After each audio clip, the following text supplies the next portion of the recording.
When you think of Dublin, what comes to mind?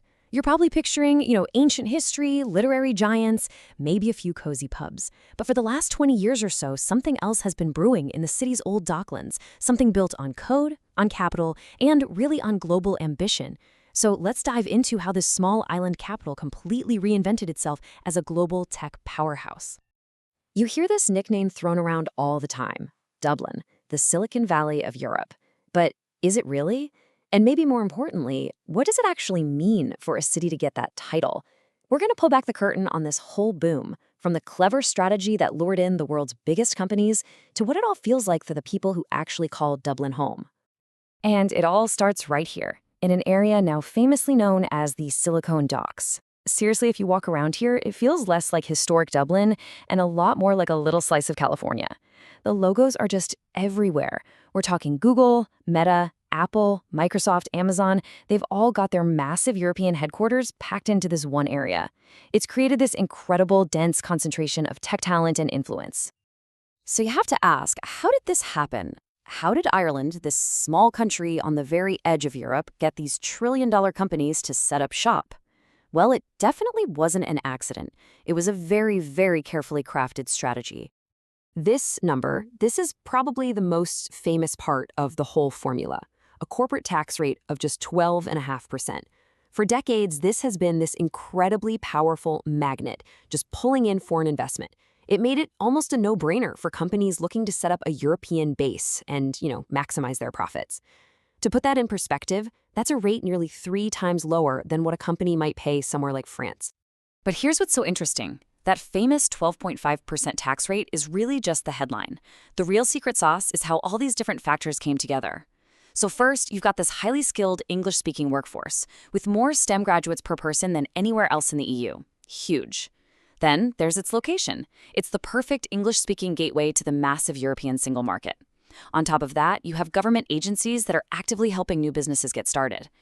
And then, the final kicker, the Brexit bonus.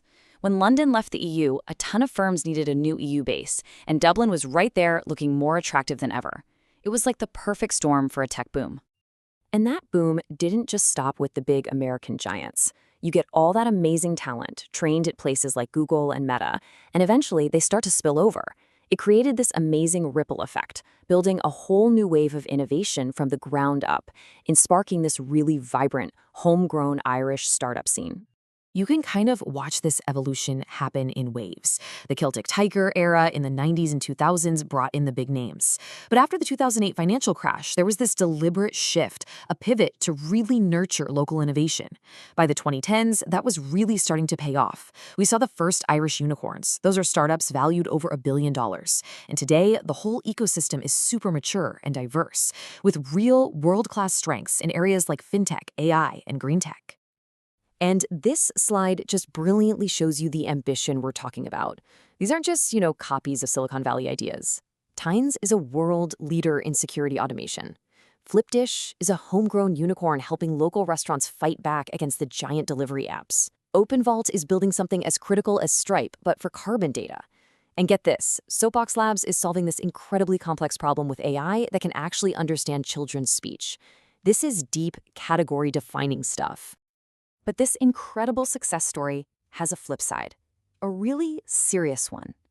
For all the economic growth, for all the innovation, a big question is starting to bubble up. Who is actually benefiting from all this? And if you live in Dublin, but you don't work in tech, what's the cost for you? This quote from a Dublin resident, man, it just gets right to the heart of the tension. The city's booming, sure, but a growing number of people who live there feel like they're being left behind, that they can't even afford to live in the very place they call home anymore. And here's the disparity that drives everything. A new grad, fresh out of school, working at a big tech firm, can easily walk into a job making over 100,000 euros a year. That is more than double the average salary in Dublin. You're basically creating 2 different economies inside the same city.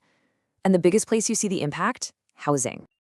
This flood of high-earning tech workers has sent rents through the roof, especially around the Silicon Docks. I mean, we are talking 3,000, 5,000, even 10,000 euros a month for an apartment.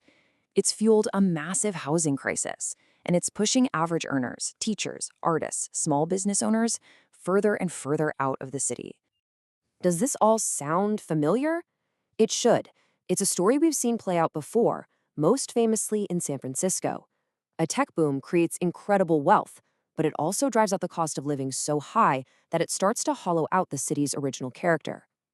And the tragic irony here is that some young Irish people are now finding it's cheaper to move abroad, to places like Lisbon, just because they can't afford to live in their own capital city anymore. So just as these internal pressures are hitting a boiling point, this external threat appears that could change the entire game.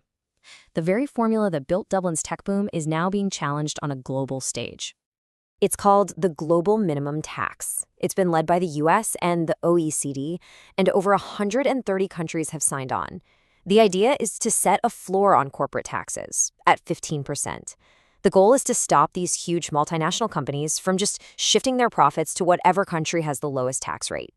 For Ireland, whose whole model is built on that 12.5% rate, well, this is a direct challenge. So it all comes down to this. Dublin built this incredible economic engine that created amazing jobs and sparked real innovation. But that same engine has also created a severe housing crisis and a growing social divide. And now, with its key tax advantage under threat, the city is at a crossroads. If the billions in tax revenue are flowing in from tech giants, but the everyday citizens are being priced out of their own homes, who's really winning here? That's a question Dublin, and really any city chasing the tech dream, is going to have to answer.